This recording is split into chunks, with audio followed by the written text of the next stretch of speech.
Bonjour à tous, j'espère que vous allez bien. Alors aujourd'hui, j'aimerais vous présenter un tour de pièce que j'ai un petit peu retravaillé parce que j'aimais pas trop la version d'origine. Donc ce qu'on va faire, c'est que je vais vous montrer la version d'origine et puis après, je vais vous montrer ma version. Voilà, écoutez, c'est parti, générique.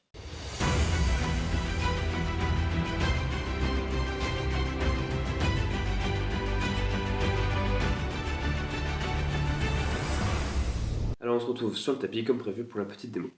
Donc pièce en argent juste là, pièce en cuivre juste ici. On va mettre la pièce en cuivre dans la main, pièce en argent juste là. Si on fait ça comme ceci, on a la pièce en cuivre qui remonte et la pièce en argent. Ah non, vous voyez en fait, elles ne restent pas à leur place. Donc, alors on peut faire ça différemment, hein, évidemment. Les deux pièces juste ici. Si on enlève la pièce en cuivre, on la met dans la poche, on fait comme ceci. On peut voir que maintenant la pièce en cuivre reste dans ma main et qu'on a dans la poche la pièce en argent. Donc voilà. Voilà, alors ça c'était la version d'origine. Maintenant je vais vous montrer ma version que j'ai un petit peu retravaillée. Alors on se retrouve sur le tapis pour ma démo, ma version de ce tour. Donc toujours un pièce en cuivre, pièce en argent dans la main, tac, pièce en cuivre juste là. Et si on fait ça comme ceci, tac, on a la pièce en cuivre, pardon, la pièce en argent qui remonte et la pièce en cuivre qui est toujours dans ma main. Alors c'est peut-être aller un petit peu vite. Si vous voulez, on peut recommencer plus lentement. Pièce en cuivre, toujours, pièce en argent juste là. Si on fait ça comme ceci, à nouveau la pièce en cuivre qui remonte et la pièce en argent dans ma main. Alors, ça me fait rire parce que des fois il y a des spectateurs qui pensent que ce sont des pièces double face ou quoi. Non, évidemment, ce sont des pièces tout à fait ordinaires.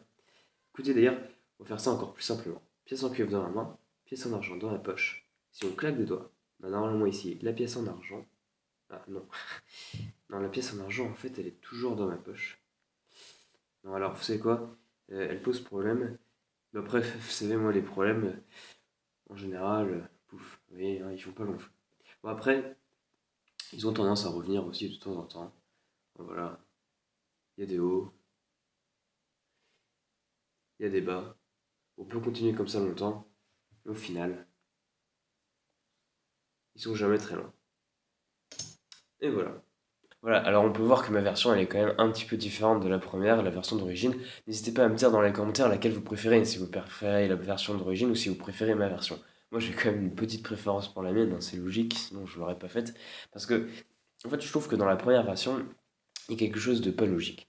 On est surpris, on n'est pas forcément surpris au bon moment, et du coup on comprend pas tout ce qui se passe. Et je pense qu'avec la première version, on a un peu tendance à perdre le spectateur. Alors ma version à moi, elle est pas incroyable, mais j'espère, enfin j'ai l'impression qu'il y a un petit peu plus de sens, un peu plus de logique dans ce que je fais, dans ce que je dis. Et puis il y a une autre chose, c'est qu'en fait l'outil qui est utilisé, c'est un outil assez incroyable et assez discret et très très efficace. Et du coup je trouve ça un peu dommage de le réduire à une toute petite routine, alors que on pourrait vraiment faire quelque chose d'un peu plus gros. Du coup, moi, c'est ce que j'ai essayé de faire. J'ai essayé de développer la routine pour en faire une un peu plus grande, un peu plus conséquente. Voilà. Et puis, j'ai aussi ajouté d'autres effets, d'autres manipulations de pièces assez basiques en plus. Voilà, écoutez, c'est tout pour moi pour cette semaine. J'espère que cette vidéo vous aura plu. N'hésitez pas à la liker, à vous abonner. Sur ce, on se retrouve la semaine prochaine pour une prochaine vidéo.